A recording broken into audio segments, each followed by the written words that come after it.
Salut à tous la team OL, Thomas M Show pour OL Fan TV.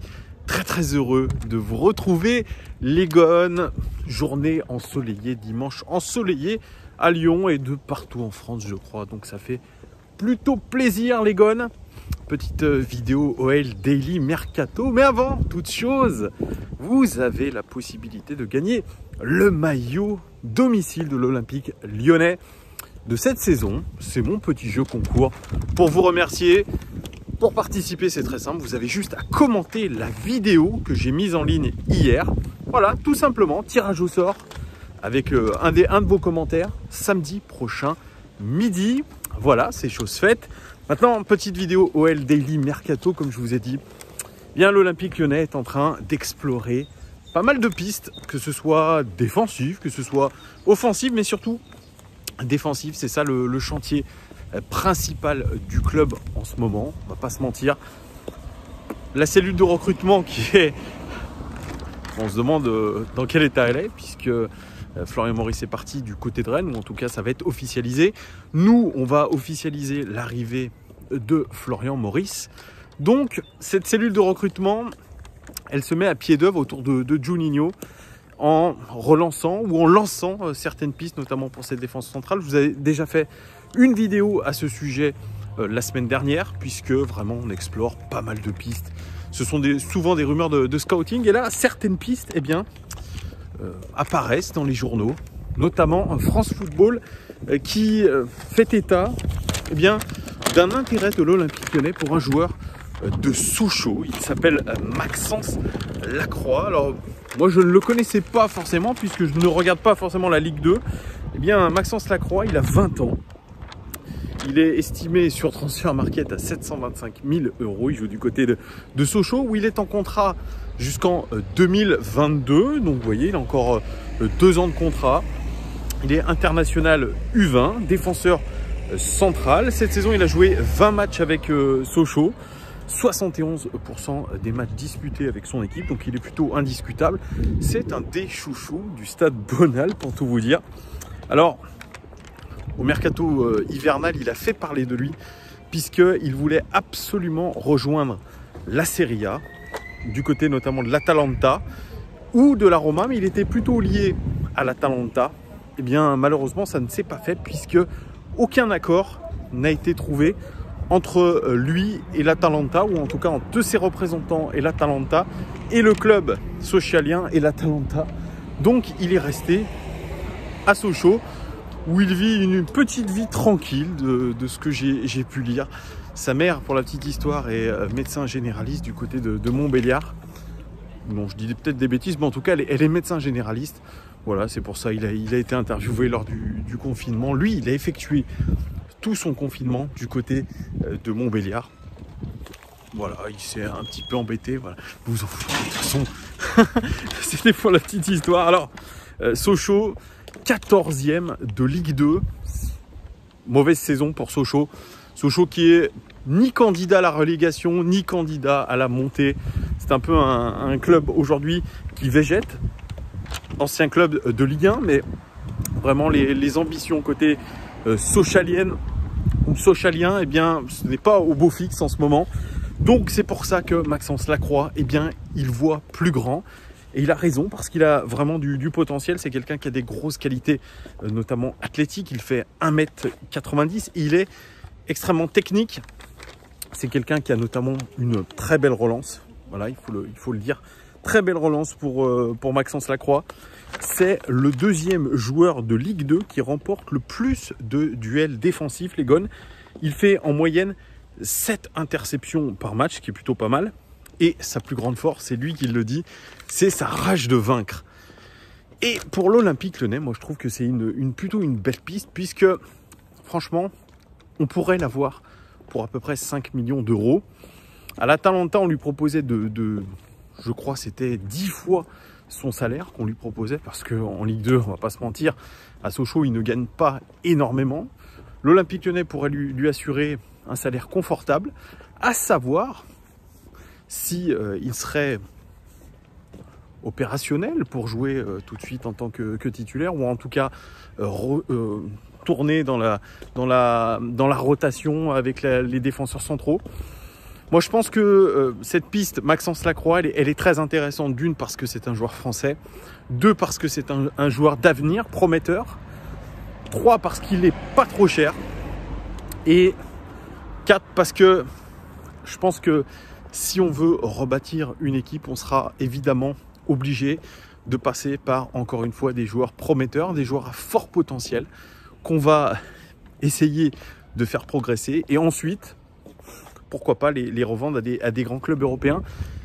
Malheureusement, c'est comme ça que ça se passe du côté de l'OL. C'est comme ça que ça se passe dans de nombreux clubs, ces situations de trading. Mais aujourd'hui, on ne peut pas faire autrement. Voilà, la crise qui arrive, le fait qu'on n'ait pas de Coupe d'Europe, forcément, ça va être un mercato un petit peu, je dirais, low cost. Après, c'est aux joueurs aussi de savoir ce qu'il veut. Il voulait rejoindre la Serie A, Atalanta, c'est sûr, c'est une très bonne équipe. La Roma aussi s'intéressait à lui. Très bonne équipe aussi, mais il le sait, il ne sera pas régulièrement titulaire. Ce que peut lui offrir l'Olympique Lyonnais, c'est peut-être de jouer régulièrement pour progresser. Et je crois qu'à cet âge-là, vous avez besoin de jouer pour progresser. Donc, si il est cohérent avec lui-même, si ses agents sont cohérents avec lui, eh bien, ils lui diront, écoute, va te développer déjà en Ligue 1, tu viens de la Ligue 2, peut-être que le saut de la Ligue 2 à la Serie A, c'est peut-être un peu trop énorme, peut-être que tu vas gagner plus que dans un club de Ligue 1, mais voilà, pour toi, il faut jouer, joue, et un club comme Lyon, eh bien, c'est peut-être aujourd'hui le club qu'il te faut pour progresser, pour évoluer à un bon niveau. Alors peut-être qu'il n'y aura pas de Coupe d'Europe, mais voilà, tu pourras faire partie d'une équipe qui se veut ambitieuse et qui va essayer de repartir de l'avant et potentiellement te faire une place de titulaire déjà, peut-être. Voilà. Et puis au pire, il ira jouer en National 2, hein, comme c'est le cas de pas mal de joueurs qui ont du mal à intégrer un petit peu l'effectif professionnel, enfin la première équipe professionnelle. Voilà, c'est comme ça. Alors vous me direz, on a des Oumar Solet, mais Oumar Solet revient des ligaments croisés et je crois que son hygiène de vie n'est pas compatible pour l'instant avec le très haut niveau. C'est pour ça qu'il a énormément déçu. Donc aujourd'hui, Maxence Lacroix, moi je trouve personnellement que c'est un profil qui est assez intéressant pour nous. Pas trop cher, avec un potentiel très certain, français surtout, international, U20 quand même, hein, pas mal hein, pour ce joueur-là. Il connaît bien la Ligue 2, c'est un des très bons défenseurs de Ligue 2. Voilà, aujourd'hui, il faut qu'il se développe. Et je crois qu'à 20 ans, c'est le tremplin nécessaire. C'est partir en Ligue 1 dans un bon club pour essayer de jouer au haut niveau. Peut-être la marche est un peu trop haute pour lui. Mais ne sait-on jamais. Vous me direz en commentaire ce que vous pensez de Maxence Lacroix. Pour ceux qui connaissent, vous me dites vraiment ce que vous en pensez. Deuxième piste. Alors là, deuxième piste, elle est un peu plus expérimentée, cette piste. Elle mène à l'équatorien Robert Arboleda, qui joue du côté du FC Sao Paulo. Ça, c'est une piste de Juninho. Eh bien, il a 28 ans, il est équatorien, je vous l'ai dit, 1m87, défenseur central d'expérience, qui est en contrat jusqu'en 2022 avec Sao Paulo. Son prix sur Transfer Market, 1,7 million d'euros. Ça, c'est une donnée indicative, puisque je pense que le joueur se négociera à un poil plus quand même, je pense, peut-être environ, allez, ça va taquiner les 10 millions d'euros. Alors, il est ancien policier, pour la petite histoire. Vous savez que j'aime bien vous donner des petites anecdotes comme ça. Ancien policier. Et surtout, quand il était jeune, il était fan d'un certain Juninho. Donc, c'est pour ça qu'on a ce levier-là. Oui, certains joueurs sud-américains étaient fans de Juninho. C'est peut-être pour ça aussi qu'on est beaucoup sur ce marché-là. Et il le sait, Juninho. Il a quelques fans à droite, à gauche. Cette saison, c'est 36 matchs, toutes compétitions confondues pour lui. Un but, une passe décisive, noté à 7,03 sur 10 par WhoScout.com, ce qui est excellent. Alors, pour ses caractéristiques, très fort dans les duels aériens, très concentré, très bon tacleur. Alors, par contre, il a un défaut. Alors, on cible souvent des défenseurs en ce moment qui ont des problèmes avec la discipline. 8 cartons jaunes pour lui et un carton rouge cette saison. Quelqu'un de très nerveux, c'est quelqu'un de très physique. Vraiment, il va beaucoup au contact. Il est très bon de la tête. C'est quelqu'un que je considère comme un très bon défenseur de surface. Il a un bon sens de l'anticipation. Il est dur sur l'homme. Il est plutôt rapide malgré son gabarit. Donc je le trouve plutôt intéressant de ce point de vue-là. Il y en a certains qui le comparent à Yerry Mina, le Colombien, d'ailleurs, qu'on avait ciblé à une époque. On parle de lui comme le Yerry Mina équatorien. Quelqu'un d'expérience, vraiment, qui a une grosse expérience des championnats sud-américains. Il jouait au Chili avant de signer à Sao Paulo en 2017, si je ne m'abuse. International aussi équatorien. Il a disputé la Copa América 2019 avec sa sélection. Il a été un temps approché, la saison dernière, par l'Atlético Madrid de Diego Simeone pour remplacer le vétéran ou l'idole un petit peu de l'Atlético Madrid, Diego Godín, l'Uruguayen, qui est parti du côté de l'Inter. C'est, selon beaucoup de médias sud-américains, l'un des meilleurs défenseurs du championnat brésilien. Alors, il n'a jamais connu l'Europe. À son âge, il n'a jamais connu l'Europe. Alors, beaucoup se demandent si aujourd'hui, ça ne serait pas un grand saut pour lui de connaître l'Europe à son âge. C'est là toute la question, vraiment. C'est peut-être, c'est à qui tout double. Soit il s'adapte à l'Europe et il montre tout son talent, soit les difficultés d'adaptation sont très difficiles, lui qui a connu que les championnats sud-américains. Voilà, c'est à double tranchant. Et puis, on le sait, le championnat brésilien, ce n'est pas la même chose aujourd'hui que le championnat de France, par exemple, que la Ligue 1. Donc voilà, il y a un temps nécessaire d'adaptation. Après aussi, il y a aujourd'hui une qualité qu'on demande à un défenseur, parce qu'on est beaucoup dans ce jeu de relance par derrière. Et je crois qu'il a besoin de savoir relancer. Et aujourd'hui, je ne suis pas sûr que ce joueur-là, eh bien, ait une très bonne relance. J'ai pas vu, en tout cas dans ses vidéos, des belles relances de sa part. J'ai vu des belles actions défensives, c'est vrai. Vraiment, quelqu'un qui va énormément tacler. Alors, souci un petit peu avec des joueurs comme ça qui taclent beaucoup, notamment dans la surface de réparation. Pareil, c'est à qui tout double. Ça peut provoquer des pénaltys. Si vous ratez un tacle, c'est assassin. Ça veut vous provoquer le pénalty, etc. On a besoin de joueurs sûrs, pas de casse-cou, etc. Bon, comme vous l'avez vu, 8 cartons jaunes, 1 carton rouge. C'est risqué, on le sait, à l'OL on a déjà des spécialistes en la matière, des violents un petit peu, qui contrôlent rien, des Marsal, des Raphaël, avant on avait du Joe Ferry. Voilà, on a besoin quand même de joueurs qui sont durs sur l'homme, c'est vrai, mais des joueurs quand même assez propres, qui font pas n'importe quoi. Donc voilà, il y a aussi cette interrogation de ce côté-là. Vous avez beau savoir tacler, il faut savoir tacler au bon moment et de la bonne manière. Peut-être aussi que l'arbitrage côté brésilien, eh bien, il est pas le même qu'en Europe. Donc il y a aussi cette adaptation à avoir pour lui. Donc bon, pour l'instant, ce joueur-là me paraît intéressant. C'est vrai, on cherche un petit peu de l'expérience. Si on devait remplacer Marcelo, eh bien, il serait dans le style de Marcelo, même je dirais plus rapide, peut-être plus spectaculaire défensivement que Marcelo. Mais c'est pas dit qu'il soit aussi efficace que Marcelo. Vraiment, il y a beaucoup d'interrogations concernant ce joueur. Et puis, s'il n'est pas parti du côté de l'Atlético Madrid, c'est que forcément, les recruteurs de l'Atlético se sont posé ces questions-là et sont arrivés au fait que le joueur aujourd'hui n'était peut-être pas destiné aujourd'hui à aller dans un très grand club européen. Si ça avait été le cas, peut-être qu'il serait parti avant dans un grand championnat européen. Ça, aujourd'hui, ce n'est pas le cas. Alors, qu'est-ce qui cloche avec ce joueur-là? J'en sais rien. En tout cas, l'OL se serait placé sur lui, vraiment, voilà.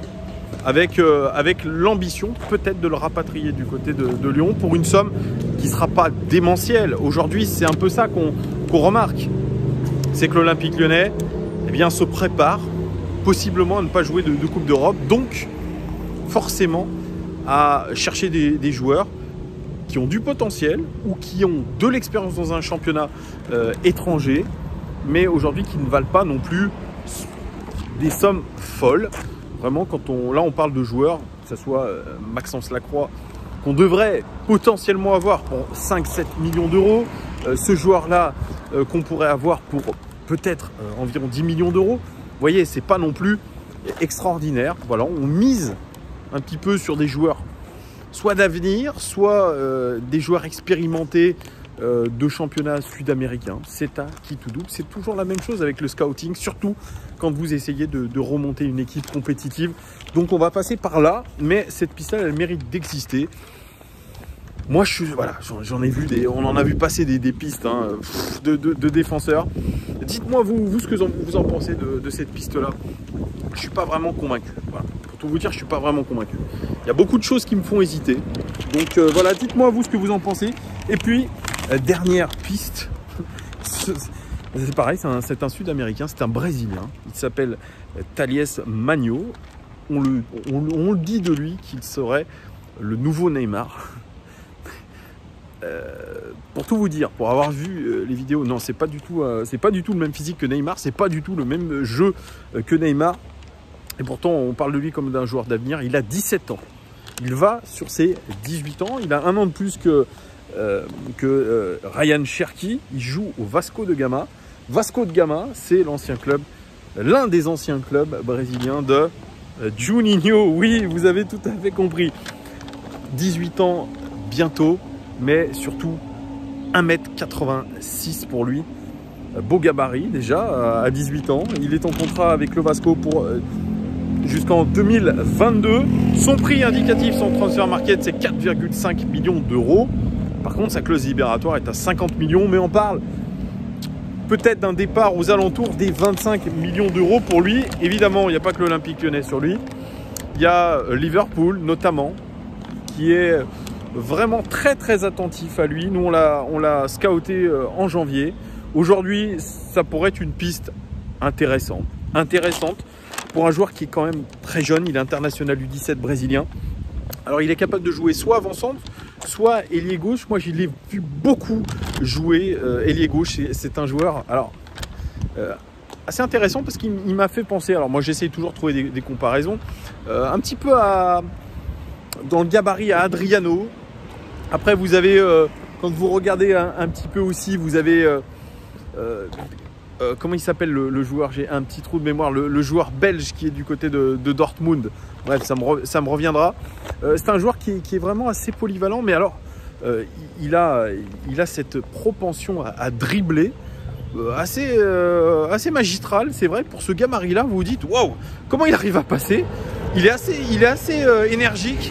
Il n'est pas très rapide, mais en tout cas, quand il est lancé tel un buffle. Et il arrive toujours à trouver le crochet qu'il faut au bon moment. Alors, ce qui est perfectible avec lui, c'est peut-être son contrôle de balle, ses passes même. On le sent plutôt avec l'envie de progresser balle au pied que de jouer en une touche de balle. C'est un peu ce problème-là. Et c'est peut-être ce qui va faire que quand il va progresser, eh bien, il aura un autre style de jeu. Il va progresser là-dessus. Là, il est vraiment dans le côté chien fou. Un petit peu comme Cristiano Ronaldo à ses débuts. Même si Cristiano, je pense, était bien plus fort techniquement. Mais vous voyez un peu ce genre de dribbleur où je vais essayer de pousser le ballon le plus loin possible.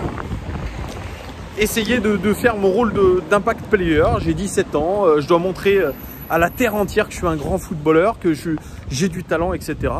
Alors bon, de temps en temps, c'est un petit peu spectaculaire, mais comme Ryan Cherki, il va falloir obligatoirement que ce joueur-là diversifie son jeu. Ça va être toute la clé de son évolution.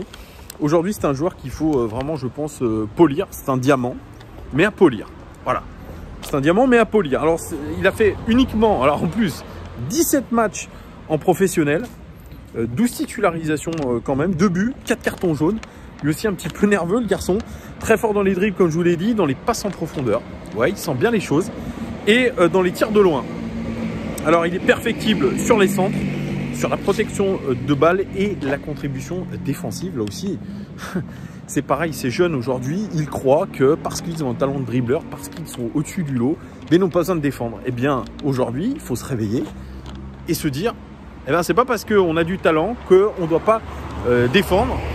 C'était un peu le cas, c'est toujours un petit peu le cas avec Kylian Mbappé. Kylian Mbappé, il est extraordinaire devant. mais son repli défensif est plus que moyen. Ça aussi, c'est des choses qu'il va falloir travailler pour lui, hein. Ça, c'est des axes d'amélioration, mais la même chose parce que un bloc équipe, c'est un bloc équipe. Voilà, donc c'est pas vous attaquer comme un fou et dès que vous avez perdu le ballon ou il se passe quelque chose, vous ne revenez pas défendre. Bah non, ça se passe pas comme ça.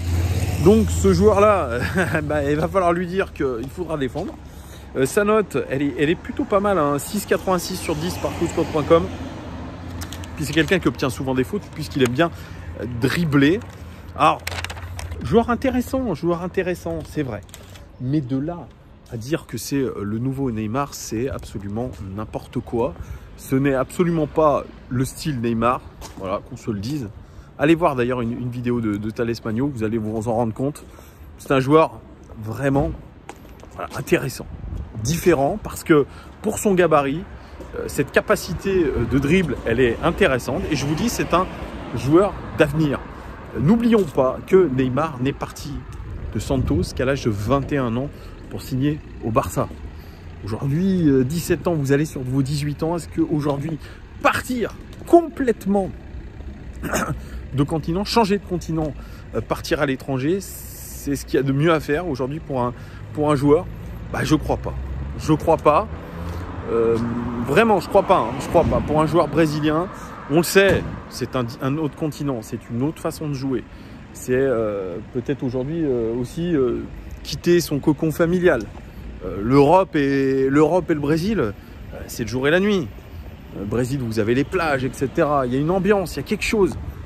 Est-ce qu'un joueur si jeune doit aujourd'hui partir d'un bon club brésilien en plus, très bon formateur, pour aujourd'hui se lancer dans la gueule du lion, c'est le cas de le dire? Moi, je crois pas.